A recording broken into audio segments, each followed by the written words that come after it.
হয়েছে।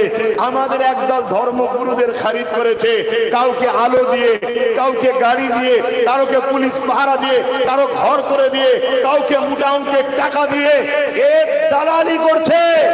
আজ আমি জানতে চাইছি, আমার মাদ্রাসা বন্ধ হয়ে গেল, এইবার বলো এর পক্ষে কি এখনো পীর পীরজাদা মুফতি মাওলানারা থাকতে পারে? যদি থাকে তাহলে জানতে হবে রাসূলুল্লাহর হাদিস অনুযায়ী ও বেঈমান পীর পীরজাদা, ও বেঈমান মুফতি মাওলানা, ও বেঈমান ইমাম, ওর সাথে সাথ দেওয়া কখনো মুমিনের কাজ হবে না। মুসলমানদের মাদ্রাসায় মুসলমানদের বাচ্চারা মিড ডে মিল পাবে না। আজ ওই পীর পীরজাদা মুফতি মাওলানা যারা শাসকের দালালি করে, তাদেরকে জানতে চাই, তাদেরকে জিজ্ঞেস করতে চাই, তার কুকুরের বাচ্চা থেকে রাজ্য সরকারের কাছে মুসলমানের বাচ্চারা কি আরো নিকৃষ্ট? এই কুকুরের বাচ্চারা মিড ডে মিল পাবে বলছে, কুকুর মিড ডে মিল পাবে বলছে, মাদ্রাসার বাচ্চারা মিড ডে মিল পাবে না বলছে। এর জবাব দিতে হবে।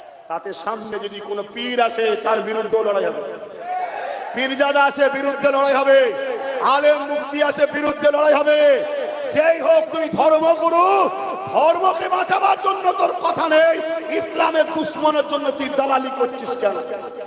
খুব শিগগির একটা শেষ কথা বলি। গত পরশুদিন গোপনে একটা মিটিং হয়েছে আমার রাজ্য সরকারের সঙ্গে। 3 জন মুসলিম রেহনুমা দরদি লিডার, তারা কেমন মুসলিম লিডার জানে নাকি? 3 জন।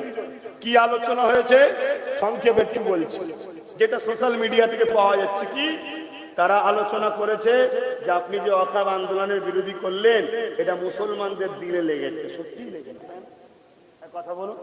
লাখো লাখো ভাই যারা টিএমসি করতো তাদেরও দিলে লেগে গেছে। আমি ভুল বলছি? আরে যাদের ন্যূনতম ঈমান আছে হয়তো এই দল করতো, আরে করতো ভালো লেগেছে, করেছে, ঠিক না বেটি? রুজি রুটির লড়াই ছিল আলাদা বিষয়, ওখানে গুনাহ হতো, ঈমান যাওয়ার তো ব্যাপার নয়। কিন্তু ধর্মের উপরে যে আঘাত দিয়েছে লাখো লাখো টিএমসি যারা করতো, তাদেরও মনে আঘাত হয়েছে না? হয়নি? যে হারা আমরা লড়াই করে আনলাম, আমরা জেল কাটলাম, আমরা ভাইকে খুন করলাম, ভাইকে মারলাম, ভাইয়ের নামে মিথ্যা কেস দিলাম, দাদা পীরের আওলাদ পীর খানদান সবকে গাল দিলাম, সব কিছু করে ক্ষমতায় তোকে বসালাম, আমরা তো কিছুই পেলাম না। আর তুই ক্ষমতায় এসে বলছিস মসজিদ মাদ্রাসার পক্ষে কথা বলা যাবে না রাজ্যে?